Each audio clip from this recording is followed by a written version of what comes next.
Bom, a gente segue falando do conflito no Oriente Médio, porque, segundo a Federação das Indústrias do Rio de Janeiro, este conflito pode elevar os custos de produção em todo o planeta. E esse cenário, obviamente, ameaça a oferta de petróleo e que mostra como o Brasil deveria tratar de maneira mais estratégica esta indústria. Para conversar sobre esse assunto, eu converso com Karine Fragoso, gerente-geral de petróleo e gás da Firjan. Boa tarde, Karine. Primeiro, eu queria uma avaliação ampla do que está acontecendo lá no Oriente Médio, aos olhos da indústria brasileira, da indústria fluminense. Qual que é a tua leitura sobre o que nós vimos ao longo dos últimos dias? Boa tarde. Boa tarde, Naka. A princípio é uma palavra, né? É uma tristeza, né? O que a gente vê com muito pesar, né? É uma falência de todos nós como humanidade, né? Da gente chegar no ponto que a gente chega desse conflito. Agora, olhando para os impactos econômicos, né, de uma guerra que sempre desdobra em muitos impactos e acaba atingindo, né, aqueles que, na verdade, são os que mais carecem de atenção, né? Porque você vai para um estado de escassez, né? E quando você entra no estado de escassez, você tem os custos relativos de toda a economia, e aí não é só do petróleo, né? Aumentados. E aí você coloca de fora desses mercados, né, uma população que, na verdade, precisa ser inserida e não retirada. Então, é com muita preocupação que a gente vê o conflito, com muita atenção, né, a gente vem monitorando, como você mesmo, né, trouxe aí para a gente, né, para conhecimento. O mercado de petróleo está entendendo, né, que não haverá aí uma restrição ao mercado internacional de petróleo, principalmente a entrega, né, do óleo produzido e, portanto, aqueles consumidores, como você bem falou aí, principalmente a China, como um grande consumidor do óleo, né, que atravessa o Estreito Hormuz, é potencialmente impactada, o que desdobra impactos em cadeias globais, né? A China está em várias cadeias de produção, né, inclusive na nossa aqui, que dependemos de produtos chineses, e, portanto, que seremos impactados. Então, para além da possibilidade de aumento do petróleo em si, a falta do petróleo, a ausência desse recurso para algumas economias, também podendo elevar o valor de custo dessas cadeias produtivas, né? Então, se você teria, né, que substituir um óleo, né, do mercado arábico ali ou do mercado daquela região por um óleo que viria de um outro país, por exemplo, do Brasil, né, você vai, no final, ter que pagar um pouco mais caro por esse produto, né? E ao pagar mais caro, você está impactando todo o encadeamento produtivo que depende desse insumo, né? Desse combustível ou insumo. Karine, a gente mais cedo estava falando aqui com a Thaís Herédia e ela menciona que já há relatos de aumento de custo de frete pela atuação mais receosa de alguns operadores, especialmente naquela região do mundo, obviamente, e também já há algum aumento de custos de seguros. Estes assuntos parecem um pouco marginais quando a gente fala numa commodity tão importante como é o petróleo, mas acabam tendo um peso importante em custos, por exemplo, para a indústria ou para os consumidores destas commodities? Sim, porque quando a gente está falando de petróleo, né, a gente não está falando só do petróleo, do óleo cru, né? Então, assim, uma questão, um olhar é o óleo cru, né? E o outro olhar é pelo derivado desse óleo cru. Então, se você tem mais dificuldade de acessar o óleo cru, por desdobramento, você terá mais dificuldade de acessar os seus derivados. E aí, quando você fala de derivado, o primeiro que te vem à mente é, como vocês estavam falando, né, do diesel, que está na base de transporte do mundo. Então, quando você impacta os preços do transporte, né, e você, como você falou, você aumenta o valor de frete, você impacta uma série de cadeias, né? por exemplo, a cadeia alimentar, né, de alimentos. Então, como é que você entrega o que você está contratado para entregar num preço relativo que mudou em função da mudança do preço do óleo no mundo. Então, isso vai gerar impacto. E, por desdobramento, mais uma vez, né, quando você aumenta o risco, você aumenta o prêmio do seguro. Né? Então, você tem, mais uma vez, os impactos desdobrados. Isso é importante que a gente entenda, é que, lógico, né, a ameaça do fechamento do estreito diz muito com relação ao óleo por conta do transporte que passa ali, né, pelo mercado, né, internacional de óleo que passa ali naquele estreito, como a gente vem repetindo, algo em torno de 20% a 25%. Mas uma guerra em si, e ela tomando uma proporção maior, né, do que a que a gente tem, que tínhamos ontem ou antes de ontem, né, e que mais países vêm participando, cada vez que você aumenta esses conflitos, você vai impactando as economias locais e regionais. Então, você vai ampliando o espectro da guerra, ampliando os impactos para populações que não estão diretamente envolvidas, muitas vezes, né? E, Karine, eu queria também te ouvir sobre o impacto deste conflito, deste cenário de elevação de custos, ou de aumento de incerteza, né? Acho que é a primeira coisa que acontece aí nesse cenário. E, a contínuo, nós temos aumento, por exemplo, de custos, como você mencionou, né? Do frete, de seguros, ainda que hoje o petróleo tenha despencado proporcionalmente. Hoje a gente tem um patamar do óleo, do diesel, dos derivados maior do que tínhamos no começo do mês, antes dessa história toda irromper. Então, eu queria te ouvir sobre o impacto disso tudo na atividade industrial brasileira. Como é que os industriais brasileiros, seja os fluminenses ou os de todo o restante do Brasil, começam a perceber qual vai ser o primeiro canal de contaminação desta piora, desta deterioração do cenário externo?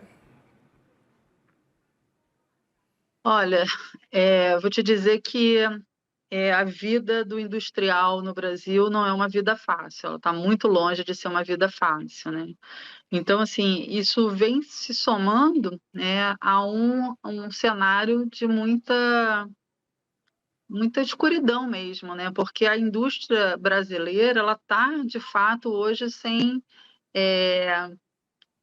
uma coordenação que traga para ela alguma segurança de caminho, né? Então, assim, você tem várias, né, que você pode citar, vou citar só uma aqui, que é a taxa básica de juros da nossa economia, né? Então, para você empreender, e qualquer indústria, né, ela precisa estar o tempo todo empreendendo, ela precisa correr risco o tempo todo, né?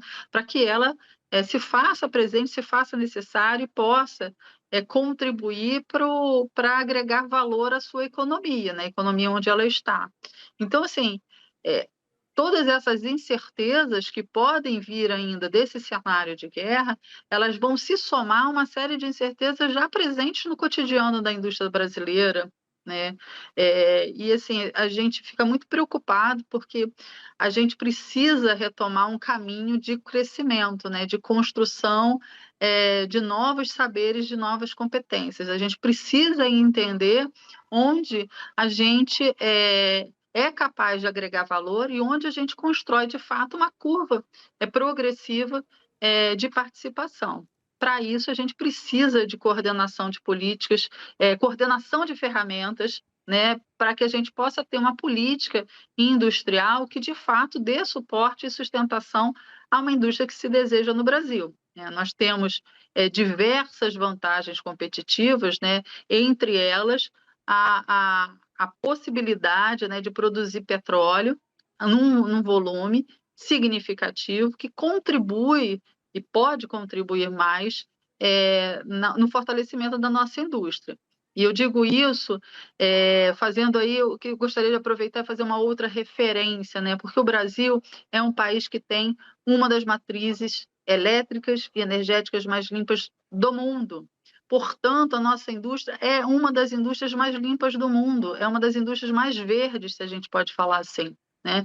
E nós não conseguimos precificar isso na nossa indústria. Então, é preciso que a gente também, além de agregar valor, né, pela nossa indústria, também agregar valor à nossa indústria, que é já, em média, mais verde do que a indústria mundial. Então, assim, é, é mais uma variável negativa que a indústria tem que trabalhar e tem que se esforçar para superar no cenário futuro. E Karine, diante deste teu argumento, que me parece muito consistente, é, qual que é o caminho que a gente tem aqui no Brasil para reforçar as nossas reservas? É explorar, por exemplo, a margem equatorial, a Bacia de Pelotas, avançar sobre novas áreas de exploração? Este é o caminho?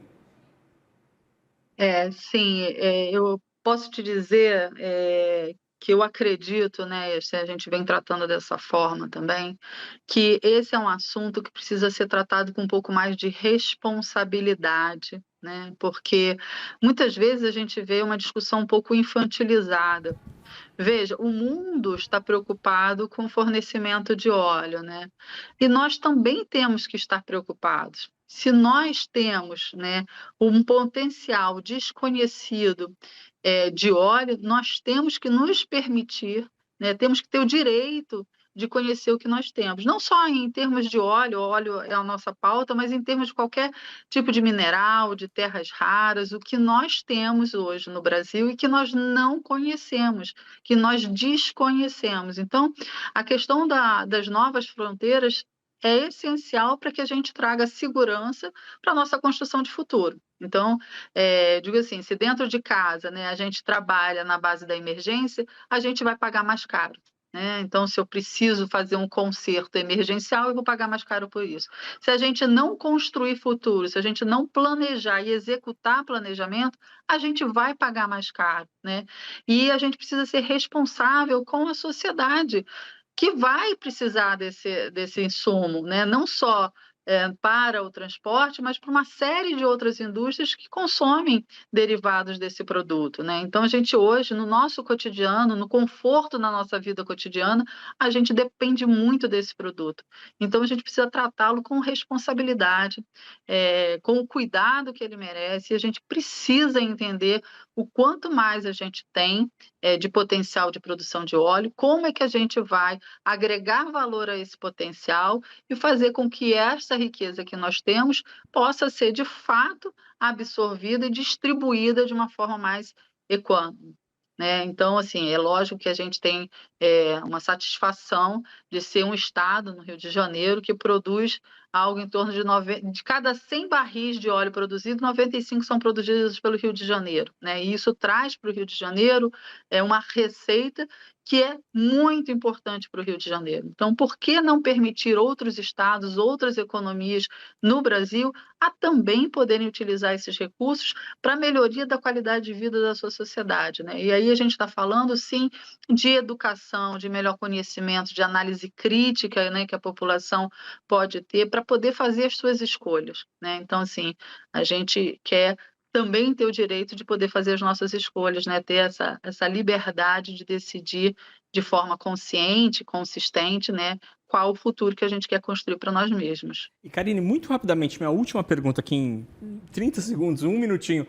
O Brasil sempre foi um grande importador de ureia como derivado de petróleo do Irã, mas os números do ano passado caíram bastante. O Brasil ainda é dependente desse produto, dessa matéria-prima dos iranianos? Veja, no nosso agro, né, é muito importante para a gente também, né? E é fundamental para o nosso agro. Então, assim, a gente depende do mundo e da relação de preço desses produtos. Isso impacta diretamente a nossa economia e o nosso mercado agro. A gente tem outras possibilidades de resposta, mas que também precisam, como eu falei, de construção de planejamento e implementação de planejamento para que a gente não pague mais caro pela falta desse cuidado com os nossos campeões, né? O agro é um campeão no Brasil, a gente deve muito aí à Embrapa, né, como um conceito campeão, e a gente precisa também trazer soluções que possam ser soluções que tragam maior segurança com relação a esses insumos que fazem parte dessa cadeia tão importante para a gente, que é a do agronegócio, né?